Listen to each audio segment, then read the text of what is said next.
नमस्कार, मी मिनल माळी मडवी. न्यूज मराठी 24/7च्या बातम्या गावाकडच्या मध्ये आपल्या सगळ्यांचं स्वागत. पाहूया गावाकडील काही महत्त्वाच्या बातम्या.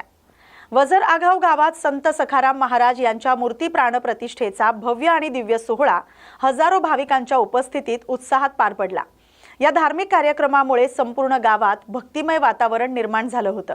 सोहळ्याची सुरुवात गावातून काढण्यात आलेल्या भव्य शोभायात्रेनं झाली. आकर्षक सजवलेला रथ, ढोल ताशांचा गजर, टाळ मृदुंगाच्या निनादात वारकरी भाविक तसंच भजन कीर्तन करणाऱ्या मंडळांनी वातावरण भारावून टाकलं. सर्व समाज बांधवांनी मोठ्या उत्साहानं शोभायात्रेत सहभाग घेत सामाजिक ऐक्याचं दर्शन घडवलं. यानंतर मंदिर परिसरात वेदमंत्रांच्या जयघोषात आणि धार्मिक विधींनी मूर्तीची प्राणप्रतिष्ठा करण्यात आली. विद्वान पुरोहितांच्या मार्गदर्शनाखाली सर्व विधी पार पडले. जय जय राम कृष्ण हरीच्या जय गजरानं परिसर दुमदुमून गेला आणि उपस्थित भाविकांना दैवी अनुभूती मिळाली. प्राणप्रतिष्ठेनंतर महाप्रसादाचं आयोजन करण्यात आलं होतं. हजारो भाविकांनी महाप्रसादाचा लाभ घेतला. संपूर्ण कार्यक्रम अत्यंत शिस्तबद्ध आणि उत्साहपूर्ण वातावरणात पार पडला.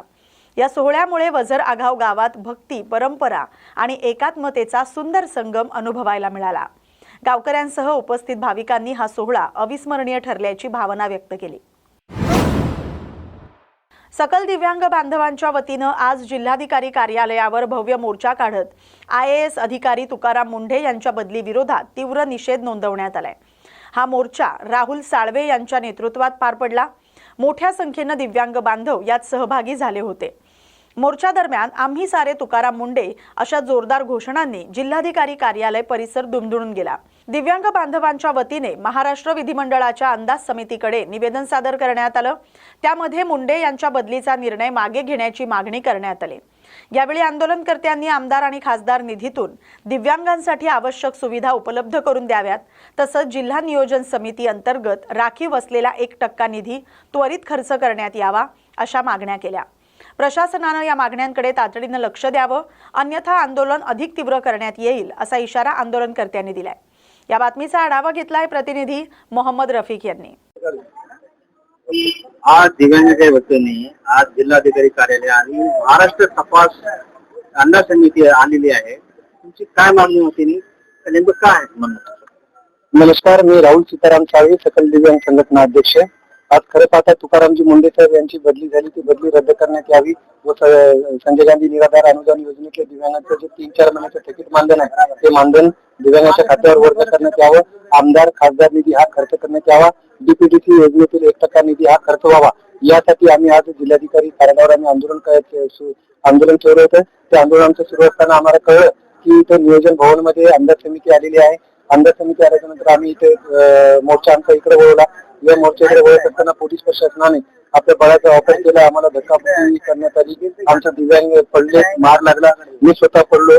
तर हे खरंच चुकीचं आहे. जर दिव्यांगाच्या योजनांची जर अंमलबजावणी केली जात नसेल तर कमीत कमी बळाचा दुरुपयोग तरी करावा नाही. तर आमची एक शांतता मार्गाने एकच मागणी होती आणि आहे की दिव्यांगासाठीच्या आता काल परवा आपण अधिवेशन पाहिलं. मुख्यमंत्री महोदयांनी आमच्या दिव्यांग कल्याण विभागाचे जे सचिव आहेत तुकारामजी मुंडे साहेब यांच्या कामाचं कौतुक केलं. आज तुकारामजी मुंडे साहेबांनी बोगस दिव्यांग असतील, बोगस संस्था असतील, बोगस संस्था चालक असतील असा सर्वांचा पर्दाफाश केला आणि एकीकडे तुकाराम मुंडे साहेबांची वाहवा करायची, शाबासकी द्यायची आणि 31 मार्च रोजी त्यांच्या बदलीचा ऑर्डर काढायचा, हे कुठेतरी चुकीचं आहे. हा आमच्या जिव्हारी लागलेला प्रश्न होता. म्हणून आम्ही 2 एप्रिल रोजी मंत्रालय, मुख्यमंत्री सचिवालय यांच्या जालन्यात आम्ही आंदोलन केलं, ठिय्या आंदोलन केलं आणि निवेदन देऊन आम्ही विनंती केली की तुकारामजी मुंडे साहेब यांची बदली रद्द करा. आज निवेदन देऊन 2 एप्रिलच्या बाद आज 8 एप्रिल आले. 8 दिवस झाले आमच्या निवेदनाकडे दखल नाही घेतली आणि अद्याप तो निर्णय मागे नाही घेतला. तर आम्ही फक्त त्या दिवशी एकातरी शांत होतो की तुकारामजी मुंडे साहेब यांच्या आईचं दुःखद निधन झालं होतं. आम्ही त्यांच्या दुःखात सहभागी होण्यासाठी आम्ही आमचं आंदोलन तात्पुरतं स्थगित करून आम्ही मंत्रालयाच्या बाहेर आलो आणि त्यांच्यावर विश्वास ठेवला होता. परंतु त्या विश्वासाचा विश्वासघात महाराष्ट्र शासनाने केला.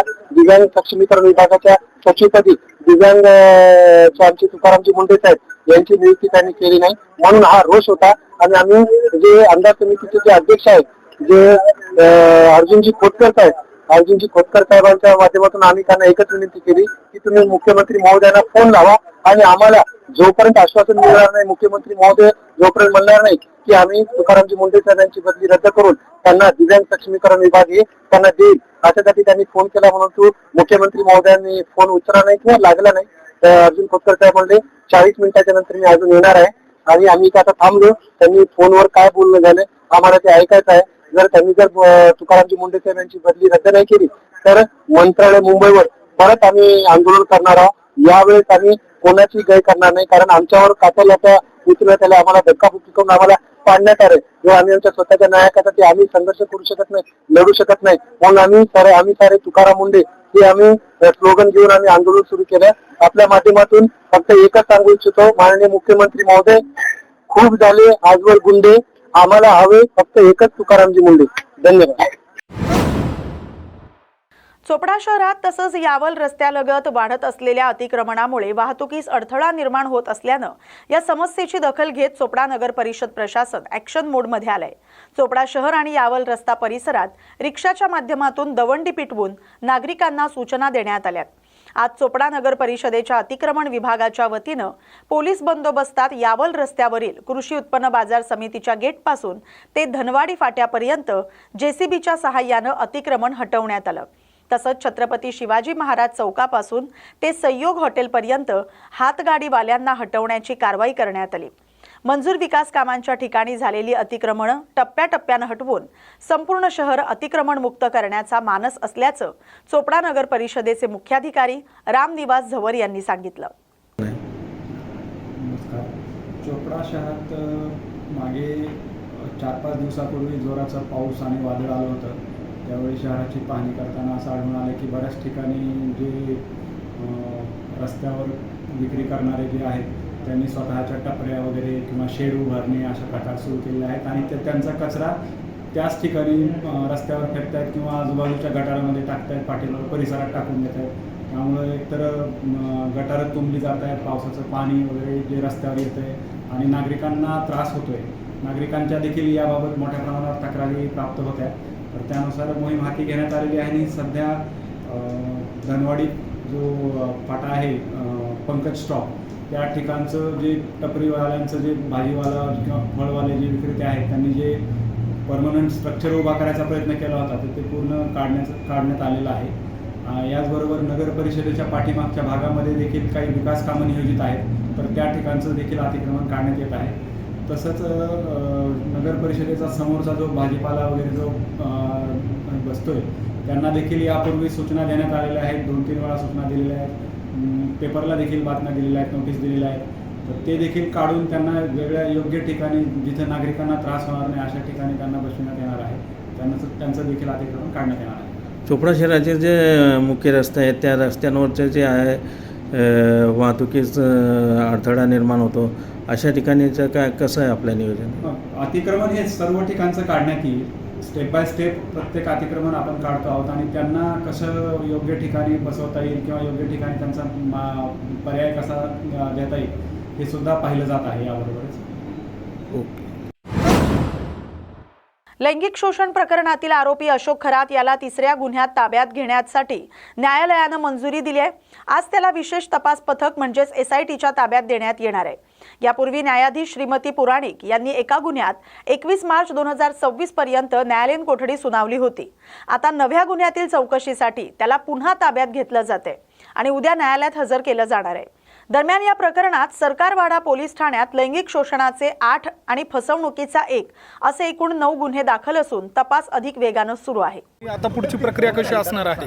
जो 75/26 मध्ये जो 75/26 मध्ये जो गुन्हा आरोपी विरुद्ध दुसरा गुन्हा होता त्यामध्ये त्याचा पोलीस कस्टडीचा रिमांड राखीव 15 दिवसाच्या MCR त्यांनी मागितलेला आहे, राखीव ठेवला आहे पोलीस कस्टडी आणि त्याला 76/26 मध्ये वर्ग करण्यात आलं. त्याचं पोलीस कस्टडीचे रिमांड उद्या देण्यात येईल. Thank you very much. अर्ज मंजूर झाला? हो, अर्ज मंजूर झालेला आहे. थँक्यू. विधान परिषद विरोधी पक्षनेते अंबादास दानवे यांनी पत्रकार परिषद घेतली. राज्य सरकारच्या कामकाजावर त्यांनी जोरदार टीका केली. ST महामंडळाच्या 10% दरवाढीनंतर त्यांनी नाराजी व्यक्त करत सध्याच्या परिस्थितीत नागरिकांना सवलत देणं आवश्यक असताना दरवाढ करणं हे चुकीचं आहे असं म्हटलंय. तसंच एसटीची आर्थिक स्थिती आणि सेवेमधील त्रुटींवरही त्यांनी प्रश्नचिन्ह उपस्थित केलेत. नांदेडमधील वाढत्या गुन्हेगारी घटनांवर चिंता व्यक्त करत राज्यात कायदा आणि सुव्यवस्थेचा धाक कमी झाला असल्याचा आरोप त्यांनी केलाय. शेतकऱ्यांच्या प्रश्नांवरही सरकार केवळ घोषणा करत असून प्रत्यक्ष मदत होत नसल्याची टीका त्यांनी केली आहे. याशिवाय विविध चौकशी प्रकरणांमध्ये सरकारची भूमिका पक्षपाती असल्याचा आरोप करत प्रशासनानं पारदर्शकपणे काम करावं अशी मागणी देखील दानवे यांनी केली आहे. त्यामुळं अजितदादा सारखे घरातलेच गेले होते, त्यामुळे समर्जित घाटगे गेले काय ना आले काय, पवार साहेबांना कसला धक्का बसणार आहे. तेव्हा महाराष्ट्राच्या राजकारणात आता हे रोज या घटना होत असताना मला असं वाटत नाही की फार काही धक्के कोणाला बसतात. एसटी महामंडळानं 15 एप्रिलपासून हंगामी भाव वाढ केली, 10% ते दर वाढ केली. नाही, हे तर चुकीचं आहे. कारण खरं तर या काळात जास्त सवलती दिल्या पाहिजेत, दरवाढ नाही केली पाहिजे. परंतु एसटीची जी सध्याची परिस्थिती जर बघितली, एसटी त्यांच्या कर्मचाऱ्यांना पगार देऊ शकत नाही अशी एसटीची स्थिती असताना अशा पद्धतीनं एक तर नीट सेवा नाही, सेवा नीट नसताना अशी दरवाढ करणं हे चुकीचे आहे असं मला तरी वाटतं. परभणी येथील पूर्णा नदी पात्रावर अत्याधुनिक असं पूल उभारण्यात आलं, मात्र पूल उभं करताना जमीन अधिग्रहण केले नाही. पुलाची प्रजाती शेतकऱ्यांची शेती. याला काय म्हणावं सांगता येत नाही. कारण जर पूर्ण रस्ता जो पूल ज्याच्यासाठी बांधला त्याला कनेक्टिंग रस्ता, त्याची मालकी म्हणजे मालकी असण्यासाठी भूसंपादन, त्याचा मुआवजा, या सगळ्या प्रक्रिया हे खरं तर अधिकाऱ्यांनी पूर्ण केल्या पाहिजे. परंतु आता हे सगळं झाल्यानंतर ते रस्त्याच्या अधिग्रहणासाठी काम सुरुवात, याचा अर्थ यांना पूल करण्याची जास्त घाई होती असं त्याचा अर्थ आहे. आणि मग पूल कशासाठी? का गुत्तेदारांसाठी. गुत्तेदार कशासाठी? तर घरं बांधण्यासाठी कोणाचे तरी. वाटतं ही एक सगळीकडे बऱ्याच ठिकाणी महाराष्ट्रात अशा पद्धती झालेल्या आहे की पाण्याची टाकीच नाही, पाईपलाईन झाली, पाण्याचं स्तोत्र नाही, पाईपलाईन झाली, पाण्याचं स्तोत्र नाही, पाण्याची टाकी झाली. तशाच पद्धतीनं समोर रस्ताच नाही पण पूल झाला. हा पुण्यातला प्रकार अजबच आहे. नांदेडमध्ये जे आहे एका पाठोपाठ 5 फूट झाले असं आपण ट्विट सुद्धा केलं होतं. बिलकुल. नांदेडमध्ये ज्या पद्धतीनं खून 3 दिवसात 5 मुर्दे पडलेले आहेत, म्हणजे कायद्याचा धाक राहिला का नाही राहिला. आज सामनाने त्याच्यावर अग्रलेख सुद्धा लिहिलेला आहे. राज्यात कायदा सुव्यवस्थेचं मला असं वाटतं खून जरी पडतायत दररोज तरी त्याच्याकडं संवेदनशीलतेनं कोणी बघत नाही.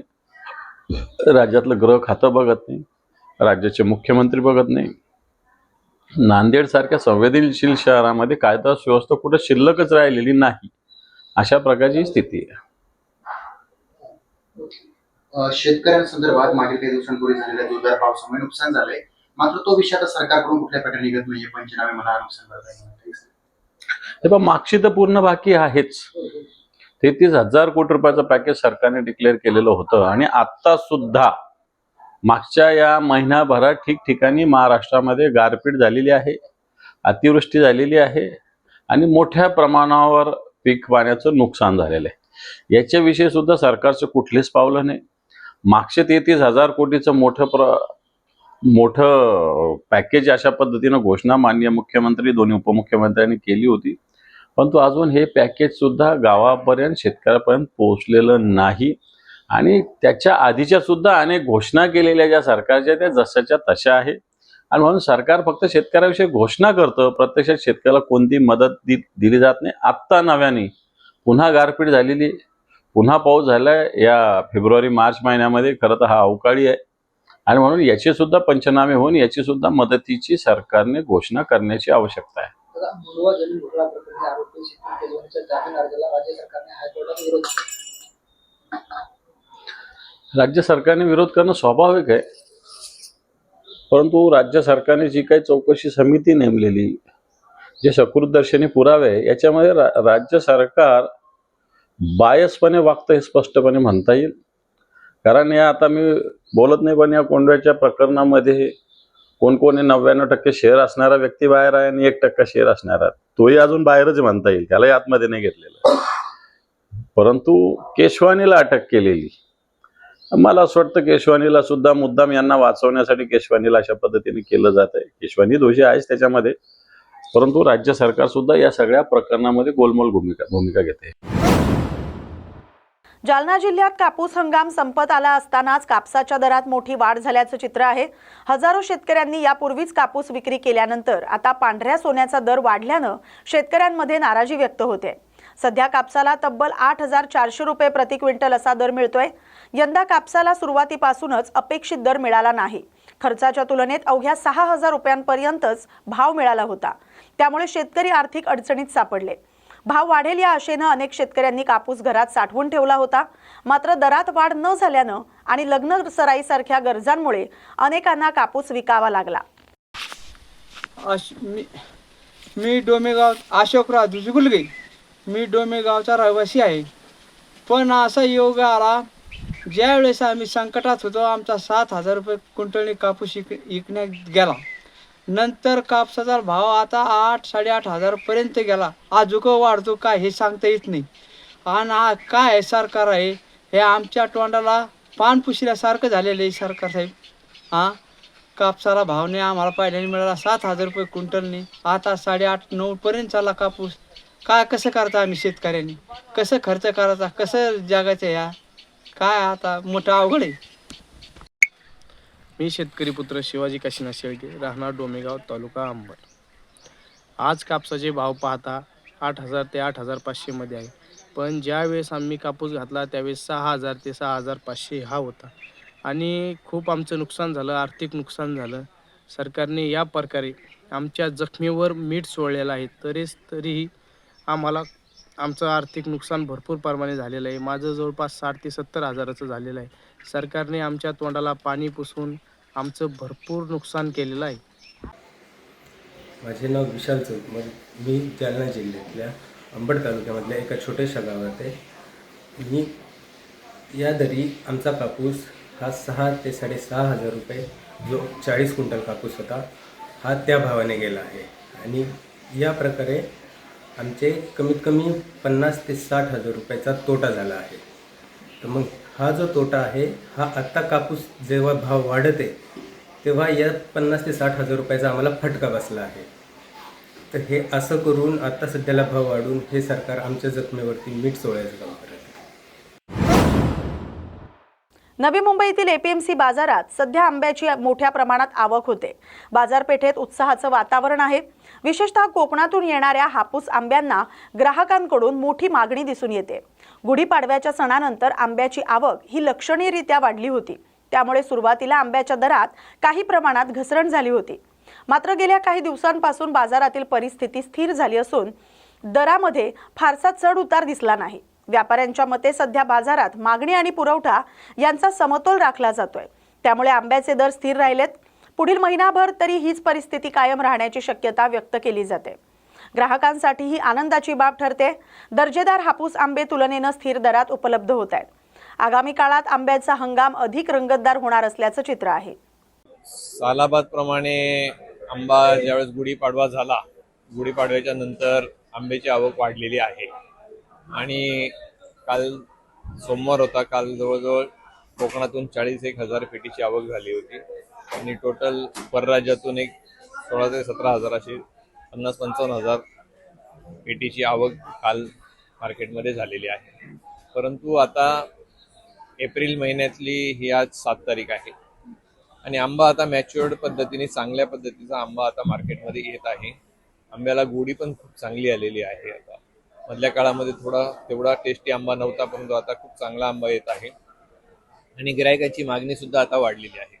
बाजारभाव आता स्थिर आहेत, म्हणजे खूप काही असे जास्त पण नाहीत आणि खूप कमी पण नाहीत. म्हणजे जसे पाडव्याला खूप बाजारभाव पडतात तसे काही पडलेले नाही आहेत.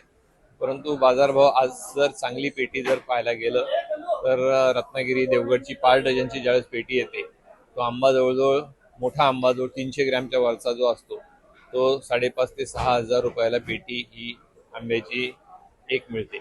म्हणजे जवळजवळ 1,000 रुपयापासून तर 1,200 ते 1,400 रुपयापर्यंत आंबा हा मार्केटमध्ये कच्च्यामध्ये विकला जातो आहे. आता तोच आंबा रिटेलमध्ये जर पाहायला गेलं तर तयार करून हे असताना काही आंबा रिजेक्शन निघतो, बाकीच्या गोष्टी निघतात. त्यामुळे मार्केटमध्ये रिटेलमध्ये तोच आंबा मोठ्या साईजचा आंबा जो आहे तो 1,500 रुपयापासून तर 2,000 रुपयापर्यंत विकला जात आहे. त्याच्यानंतर खालची जी साईज आहे ती जर पाहायला गेली तर ती थोडीशी कमी भावामध्ये विकली जाते, म्हणजे ती 800-1000 रुपयापर्यंत विकली जाते. तर अशा पद्धतीने आता जी मालाची आवक आहे आणि जो बाजारभाव आहे तो स्थिर आहे. आणि माझं तर अशी म्हणणं आहे की आता गिरायकांनी हा आंबा खायला हरकत नाही, कारण की याच्यापेक्षा खूप काही खाली बाजारभाव येणार नाहीत. ग्राहकांची कोणत्या आंब्याला जास्त मागणी आहे? ग्राहकांची कोकणातील जो देवगड, रत्नागिरी आणि रायगडमधून जो आंबा येतो त्याला सगळ्याला खूप मोठ्या प्रमाणात गिरायकाची मागणी आहे. आणि आता गिरायक लोक खूप चांगल्या पद्धतीने आंबा घ्यायला लागलेत, खायला लागलेले आहेत. कधीपर्यंत सीझन असतो हा? आंब्याचा सीझन जून पर्यंत चालणार आहे, कारण की आता हा सीझन संपल्यानंतर आता देवगड आणि रत्नागिरीचा जोरात सीझन चालू आहे. याच्यानंतर रायगडचा सीझन चालू होईल.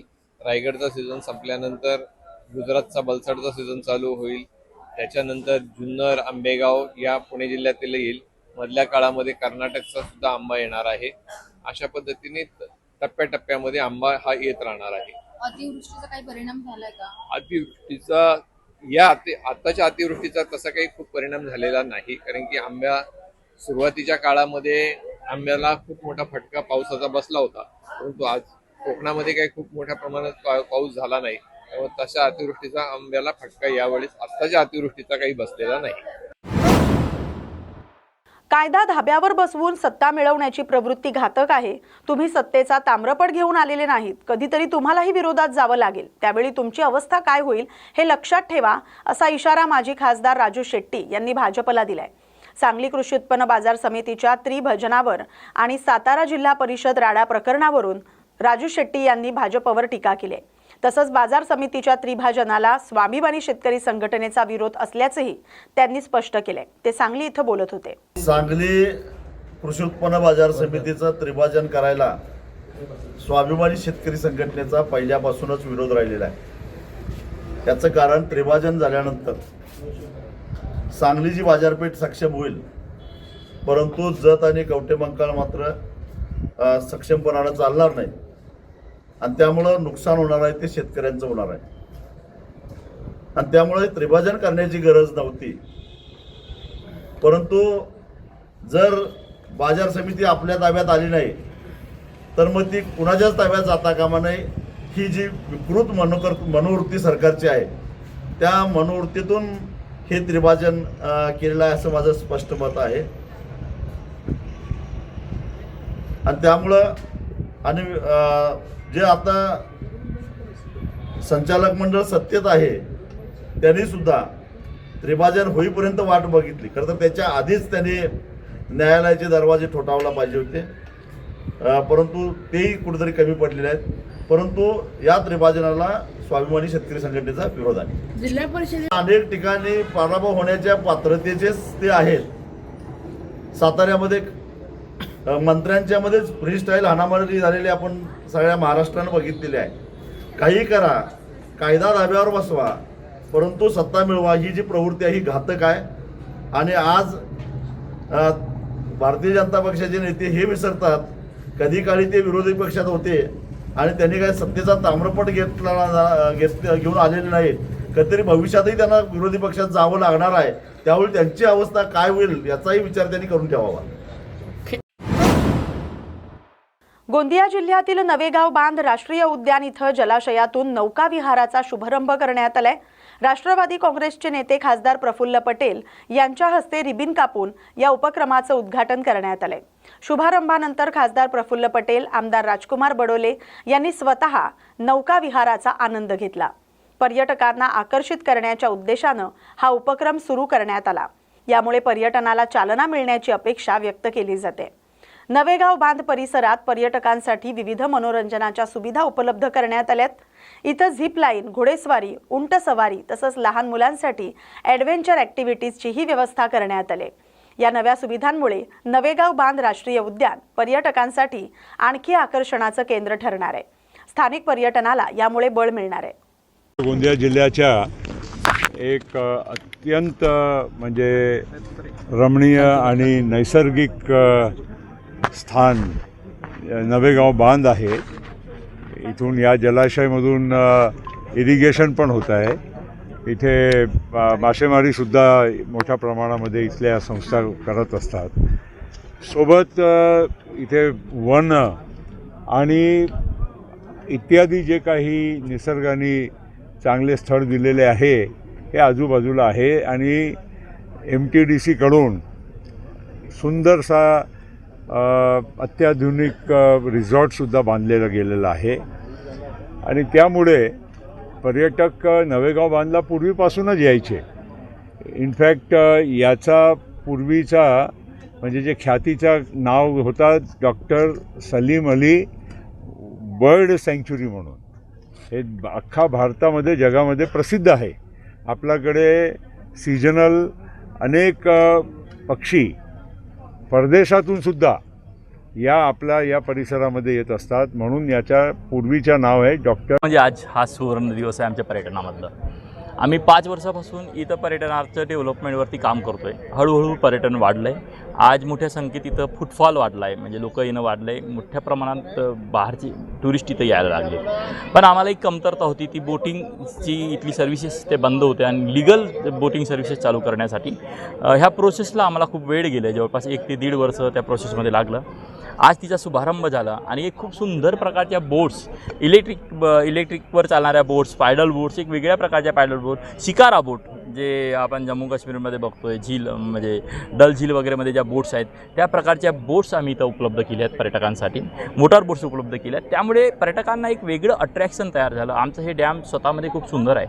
हे डॅम जवळपास म्हणजे इथं जे वॉटरमध्ये म्हणजे फुल टँक जेव्हा असते डॅमला तेव्हा आणि जेव्हा एकदम टोटली बॉटम लेवलला जेव्हा पाणी जातो म्हणजे कमीत कमी म्हणजे 8 फीटवर येतो आहे, तर असे जवळपास पाणी इथलं जवळपास 10 फीट पाणी अप डाऊन होत असतो. तर त्या पद्धतीचं ह्या डॅमचं एक स्थळ एरिया जो आहे हा पसरट एरिया आहे आणि डीपनेस जे आहे ते सेम जवळपास डीपनेस आहे, वाढत गेलेली आहे. पण खूप जास्ती डीप पण नाही आणि खूप जास्ती म्हणजे डीपनेस कमी पण नाही. ओके, तर त्यामुळे हा डॅम बोटिंगसाठी खूप सुंदर डॅम आहे. मासेमाऱ्यांसाठी सुंदर डॅम आहे. पर्यटनाने चारही बाजूंनी वेढलेला डॅम आहे. हा पहाडाने वेढलेला आहे. त्यामुळे स्वतःमध्ये याची सुंदरता खूप काहीच वेगळी आहे आणि त्यामुळेच मी इथं शिकारा ही बोट चालू केली. शिकारा बोटमुळे इथं जम्मू काश्मीरचं झील म्हणजे डल झीलचं लोकांना अनुभव घेता आलं पाहिजे. आम्ही त्याप्रमाणे इथं सर्व्हिस पण प्रोव्हाइड करणार आहोत आणि मोठ्या प्रमाणात इथं आता टुरिझम वाढलेलं आहे. इथं ॲडव्हेंचर झालेलं आहे, गार्डन्स चांगल्या झाल्या आहेत, स्टेच्या व्यवस्था झालेल्या आहेत, चांगल्या हॉटेल्स, ग्रीन पार्क, रेस्टॉरंट आहेत, त्याच्या माध्यमातून खूप चांगल्या जेवणाच्या व्यवस्था इथे झालेल्या आहेत. MTDC आहे, तिथं स्टेच्या व्यवस्था खूप चांगल्या आहेत. हॉलिडे होम्स आहेत, तिथं स्टेच्या व्यवस्था खूप चांगलेल्या आहेत आणि लागूनच खूप दुसरे पण पर्यटन स्थळ आहेत. इथून 10 ते 15 किलोमीटर होते. बोटिंगची शुल्क किती राहणार आहे? बोटिंगची इथं जसं पायडल बोट्स आहेत त्या 2 प्रकारच्या पायडल बोट आहेत. एक पायडल बोटला 50 रुपये फीस असेल, तर एक दुसऱ्या प्रकारची पायडल बोट आहे जी सायकल बोट आहे, तिला 100 रुपये फीस आहे. मोटार बोटला 150 रुपये फीस आहे. शिकारा बोटला 250 रुपये फीस आहे. त्याचप्रमाणे म्हणजे जी फेरी बोट म्हणतो आम्ही त्याला, फेरी बोटमध्ये चप्पूनी चालवल्या जातो विदाऊट हे, तिला आम्ही तिची प्राईज आहे 70 रुपये. अशा प्रकारे बोटिंगच्या प्राइजेस आहेत आणि सगळ्या क्वालिटीच्या आणि सगळ्या व्हेरायटीच्या बोटिंग्स आम्ही इथं अवेलेबल करण्याचा प्रयत्न केलेला आहे. रत्नागिरी जिल्ह्यातील दिव्यांग बांधवांच्या पेन्शन दाखले आणि शासकीय योजना अंमलबजावणीतील त्रुटींविषयी जिल्हाधिकारी मनोज जिंदल यांना निवेदन देण्यात आले. या निवेदनात कायमस्वरूपी प्रमाणपत्र असूनही फेर तपासणी थांबवावी, बंद झालेल्या पेन्शन तात्काळ सुरू कराव्यात, स्मार्ट कार्ड आणि डिजिटल पास प्रक्रियेत सुलभता द्यावी अशी मागणी करण्यात आली. यासोबतच आधार निघत असलेल्या दिव्यांगांनाही योजना लाभ मिळावा अशी विशेष मागणी करण्यात आली. प्रशासनाच्या पुढील कारवाईकडे सर्व दिव्यांग बांधवांचं लक्ष लागले. जिल्हाधिकारी कार्यालय रत्नागिरी येथे हजर झालेलो आहोत. जिल्हाधिकाऱ्यांना निवेदन देण्यासाठी आम्ही इथे आलेलो आहोत. दिव्यांगांच्या ज्या प्रलंबित समस्या आहेत त्याच्याबद्दल चर्चा करण्यासाठी आम्ही इथे आलेलो आहोत. आणि सगळ्यात मोठी समस्या अशी आहे की शासकीय कर्मचाऱ्यांची दिव्यांगाची पडताळणी करण्यासाठी उघडलेली मोहीम सर्वसामान्य दिव्यांगांना रस्त्यावर आणून गेली असे चित्र दिसत आहे. आज रत्नागिरी जिल्ह्यातला सर्व दिव्यांग आपली दिव्यांगत्वाची पडताळणी करून घेत आहे. त्यामध्ये कर्णबधीर, मुकबधीर लोकांची तपासणी इथे होत नाही. फिजिशियन जिथे लागतो, मतिमंदत्व वगैरे, तिथे ते फिजिशियनची पडताळणी इथे होत नाही, डॉक्टर उपलब्ध नसल्यामुळे. त्यामुळे ह्या लोकांच्या पडताळण्या न झाल्यामुळे त्यांची पेन्शन आज बंद झालेली आहे. आज गेले अनेक वर्ष त्या पेन्शनवर अवलंबून असणारे सगळे दिव्यांग आज त्या पेन्शनपासून वंचित झालेले आहेत. अनेक निरनिराळ्या समस्या निर्माण झाल्या आहेत. डिजिटल इंडिया नसल्यामुळे यांनी अचानक महामंडळाला कंडक्टरला सांगितलं की तू स्कॅन कर UDID आणि जर स्कॅन झालं तरच त्याला 1/4 तिकीट द्यायचं नाही तर द्यायचं नाही. तर हा जो विषय आहे, एक तर आपल्याकडे नेट नाही, अनेक ठिकाणी उपलब्ध नाही. दुसरी गोष्ट UDID कार्डामध्ये पुढे 3 सह्या 2 सह्या 1 सह्या आणि अशा अनेक समस्या आहेत. त्याच्यामुळे तो स्कॅन होत नाही आणि दिव्यांग रडतो की माझ्याकडे 1/4चेच पैसे आहेत, माझ्याकडे पूर्ण तिकिटाचे पैसे नाहीत. तर त्यानंतर तोडगा निघाला की पास काढा ST महामंडळाच्या बसस्थानकावर जाऊन. पास काढण्यासाठी ही गर्दी निर्माण झाली आहे आणि 199 रुपये त्याचे घेतले जातात. अशा 21,000 दिव्यांगांचे गुणिले 200 करणार 42 लाख रुपये सरकारी तिजोरीमध्ये असेच जमा होणार आहे. हे प्रत्येक धोरण शासनाचं दिव्यांगाच्या इतक्या गरीब घटकाच्या खिशामध्ये हात घालून पैसे काढणं चालू आहे. तर हे आम्हाला मान्य नाही. दिव्यांग लोकांना अंत्योदय योजना सरसकट मंजूर करण्यात आलेली आहे.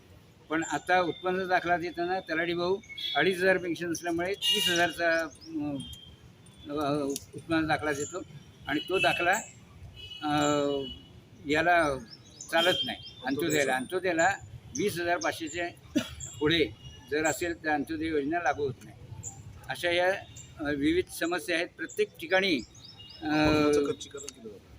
खच्चीकरण चालू आहे. दिव्यांगाला अडचणी आल्या आहे. जिल्ह्यातील 5% जिल्हा परिषदेचा जो दिव्यांग निधी आहे त्याला फिटनेसची हे चालू ठेवले. फिटनेसची अट वारंवार देतात आणि 19 सालापासून काही लोक या साईड व्हील स्कूटरच्या प्रतीक्षा यादीत आहेत, पण त्यांचे मिळाले नाही. 22, 23, 2400 लोकांना साईड व्हील स्कूटर मिळाली. म्हणजे याच्यामध्ये पार्सलिटी होत आहे. तर प्रतीक्षा यादी ही पद्धत चालू ठेवावी. दरवर्षी त्यांनी प्रस्ताव मागू नये असं आमचं म्हणणं आहे. नगरपालिकांचा 5% निधी आहे, त्याचे कॅल्क्युलेशनची पद्धत साफ चुकीची झालेली आहे आणि त्यामुळे नगरपालिकेचा रेव्हेन्यू वाढत आहे वर्षानुवर्ष. घरपट्टीच्या माध्यमातून इमारती वाढत आहेत म्हणून. आणि दिव्यांगांचा जो 5% निधी त्याची रक्कम कमी होत चालली. एकेकाळी 71-72 लाख रुपये देणारी नगरपालिका आज दिव्यांगांना फक्त 14 लाख रुपये देते. 1% निधी DPTCमधला आमचा आहे. त्या 1% निधीबद्दल कोणीच काही बोलत नाही. जिल्हाधिकाऱ्यांना पण विचारणा केली, आमदारांना विचारणा केली, त्या निधीबद्दल कोणी काही बोलत नाही. तो जर निधी आम्हाला उपलब्ध करून दिला तर आमच्या दिव्यांगांचे बरेचसे उदरनिर्वाहाचे साधनाचा प्रश्न मिटून जाईल अशी आमची अपेक्षा आहे. नगरपंचायतीमध्ये त्यांचा स्वतःचा निधी नसल्यामुळे फारसा तेथील दिव्यांग साईड व्हील स्कूटर वगैरे जे मोठी प्रोजेक्ट आहेत, घरकुल वगैरे ही या गोष्टींपासून वंचित राहत आहेत. असे अनेक गोष्टी आहेत की ज्यामुळे आज जिल्ह्यातला दिव्यांग पिचला आहे. दिव्यांगत्वाला पडताळणी दरम्यान 40%च्या खाली त्याला प्रमाणपत्र देण्यात येतं आणि त्याला दिव्यांगत्व या कॅटेगरीतून बाहेर काढलं जात आहे. आमचं इतकंच म्हणणं आहे की जर गेली 20 वर्ष तो दिव्यांग म्हणून जर समाजामध्ये वावरत असेल आणि डॉक्टरांच्यामुळे तो दिव्यांग सिद्ध झालेला असेल तर ज्या दिवशी तुम्ही दिव्यांगाचा दाखला त्याचा रद्द करताय त्याच दिवशी ज्या डॉक्टरांनी यापूर्वी त्याला दिव्यांग म्हणून घोषित केलं आहे त्या सगळ्यांची सनद रद्द करावी इतकी साधी सरळ मागणी आमची आहे. तर या सगळ्या गोष्टींकडे लक्ष वेधण्यासाठी आज आम्ही जिल्हाधिकाऱ्यांकडे आलेलो आहोत आणि आम्ही आमचं निवेदन देणार. आम्ही संविधानप्रेमी आहोत. आम्ही लोकशाहीवादी विषयावर ठेवतो लोकशाहीवर आणि आम्ही अतिशय शांततापूर्व आम्ही इथे आलेलो आहोत. आम्ही ते निवेदन देणार. जिल्हाधिकाऱ्यांशी आम्ही बोलणी करणार आहोत आणि आम्हाला विश्वास जाणार आणि आम्हाला खात्री आहे की जिल्हाधिकारी काहीतरी सकारात्मक सन्मानजनक तोडगा काढतील, त्यांच्या स्तरावर असणारे प्रश्न मिटतील ही आम्हाला खात्री आहे. म्हणून आज आम्ही इथे आलेलो. या बातमीसोबतच बातम्या गावाकडच्या मध्ये आता इथेच थांबतोय. अशाच महत्त्वाच्या बातम्यांसाठी पाहत राहा न्यूज मराठी 24/7. नवा भारत नवा विचार.